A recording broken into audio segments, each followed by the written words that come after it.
So I saw an interesting clip on Fox News of Mark Levin interviewing Newt Gingrich about Iran. And in the course of this short clip, they each said something interesting that I want to drill down on and share with you. So let's take a look at the clip, and then I will share my thoughts. Here we go. Welcome back, America. We're here with really one of the great statesmen, Newt Gingrich. Newt, let's cut right to the chase here, Iran.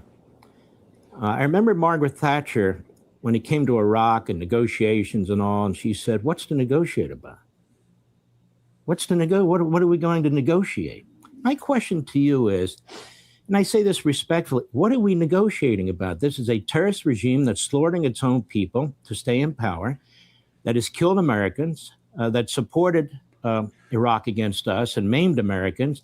It's an ideological death cult that goes back to the 7th century, and they're not going to stop being what they are, whatever paper they sign. So unless negotiations are a head fake, as some people suggest, why are we negotiating? Well, look, I agree with you 100%. As recently as a couple of weeks ago, the Iranian parliament was chanting death to America.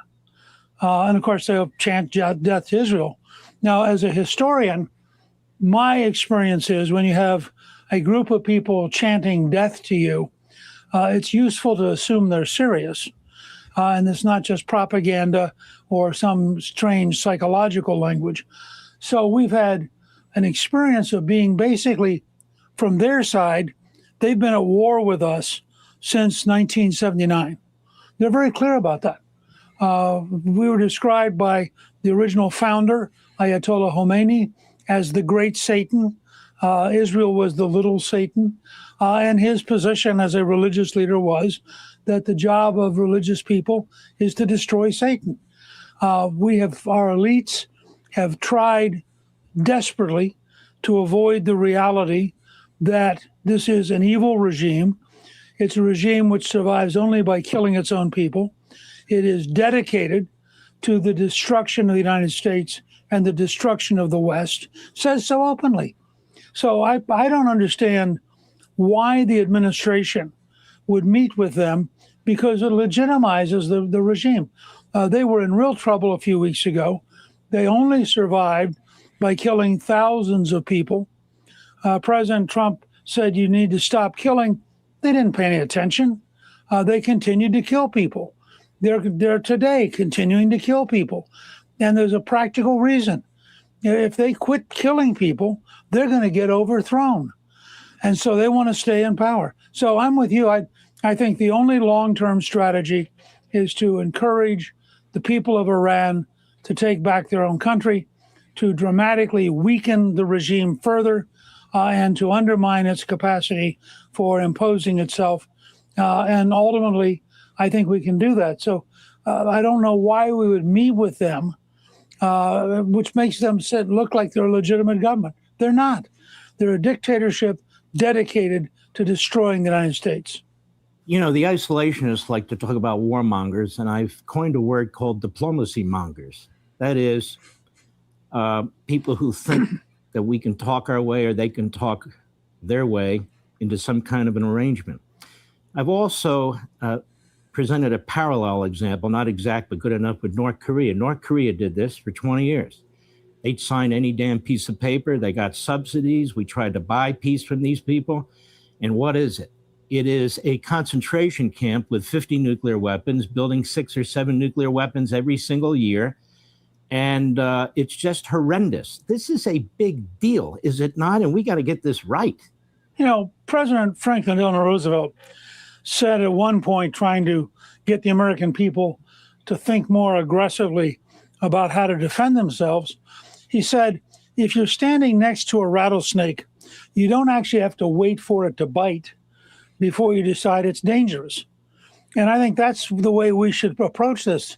We made a huge mistake in not stopping North Korea when we could have before they began getting nuclear weapons. Now, I think it's one of the unknown things about the future of the world, because they're gradually getting more and more weapons, building better and better missiles. And I really worry about a North Korean strike at some point. In the case of the Iranians, they began killing Americans very early in the regime. They killed Americans in Lebanon. They've actively been against us. They've been against the survival of Israel. And they're very open about it. This regime is not confused. It's not subtle. The Ayatollah Khamenei, who's the current leader, has been very clear that they're not going to back down. And I think sooner or later, we either have to help the people of Iran take back their own country, or we have to recognize that we're going to face a nuclear-armed Iran, because despite the bombing campaign that we've already had, they're back rebuilding. And over time, they'll eventually get there unless we're prepared to bomb them again and again. And frankly, I don't think that's a viable long-term strategy. Okay, so I have 2 points to make here about this, about what they say in this clip. So first of all, you see there that Newt Gingrich, points out Newt Gingrich points out that, they're an evil regime, right? They're an evil regime, and you don't wait for a rattlesnake to bite you, right? The way he said that there is a conviction of that good people in the world used to have, that it is their obligation to destroy evil. I think that the generation that fought World War II had that conviction. And the generations that have passed since then, and all the postmodernism and the political correctness, has led us to a place where that civilizational confidence of knowing that we are good and it is our responsibility to destroy evil, and that if we don't, we are allowing it to get further entrenched. We are allowing it to deepen its hold on whatever parts of the world it has, and we're passing off a worse problem to future generations. And he brought that up also when he was talking about, when Mark Levin brought up North Korea. Okay, so these diplomacy mongers, as Mark put it, are actually, there's a certain lack of moral conviction that goes into engaging in diplomacy with people who ideologically are opposed to diplomacy. I mean, according to Islam, deception goes with the territory. You deceive your enemies. They're not interested in it. And what does diplomacy get you? As he said, what we're gonna throw them a lifeline, allow them to continue, and then what? Is it a foregone conclusion? Have we resigned ourselves that the Islamic regime should exist forever? And if we hope that it doesn't exist forever, what's the game plan? What's the game plan moving forward? How do you get rid of an evil regime? And right now it's weaker than it's ever been. And again, that sense of responsibility of good people, within good people, knowing that it is their job to get rid of evil, is something that needs to be rediscovered. And I think that was a subtext of a lot of what they were saying here. The other point I want to make, and this is more important in terms of what we're dealing with right now, and that is earlier on in the interview, Newt mentioned the fact that the regime has killed thousands of its people. And he said correctly, and I want to drill down on this point. He said, if they stop killing people, they won't survive as a regime, that they only survive by killing people. Now, this is such an important point, and it leads directly into a proper understanding of what Iran's current strategy is. Because you look at where they are. They're in this negotiation with the United States. The Americans are making demands on them, demands to get rid of the nuclear, get rid of the ballistic missiles, stop funding the proxies, and stop persecuting their own people. If they give in to those demands, here's what they know. They know that if they give in to those demands, it means the end of the regime, not only because, they won't be able to fulfill their jihadist ambitions, but they know that if they don't crack down on their people, if they don't persecute their people, and they give into demands and therefore project weakness, the chances of the regime collapsing from within because of that weakness, because how it will embolden their people, that is a greater chance of regime collapse than the chance of regime collapse from bombing from the Americans. Right? And I've been saying this in the last few videos. This was such an important point. They have to keep killing their people. And again, this gets you into the strategy of what the Iranians are thinking right now. But I think the key takeaway, I'm just going to go back to this, these diplomacy mongers. There is a delusion that many people in the West have, both on the right and on the left, which leads to this obsession with diplomacy and coming to agreements. And it's a belief that in the end of the day, deep down, everybody in the world really wants the same things. Oh yeah, there's bad actors, but everyone has a price. Everyone really just wants prosperity or just wants power. The idea that ideology is more important to people than their own well-being is something that is so alien to Westerners. Even if they can hear it, they can't hear it. They can't really understand it. They can't wrap their head around it. They don't really believe it. So they think that, oh, if we just give them the right incentives, if we just push the right pressure points, it'll get them to behave and back down. It just doesn't work that way. In the Middle East, ideology, when you're dealing with Islamists, ideology and their faith and their jihadist, genocidal faith is more important to them. They're more committed to that than they are to their own material well-being.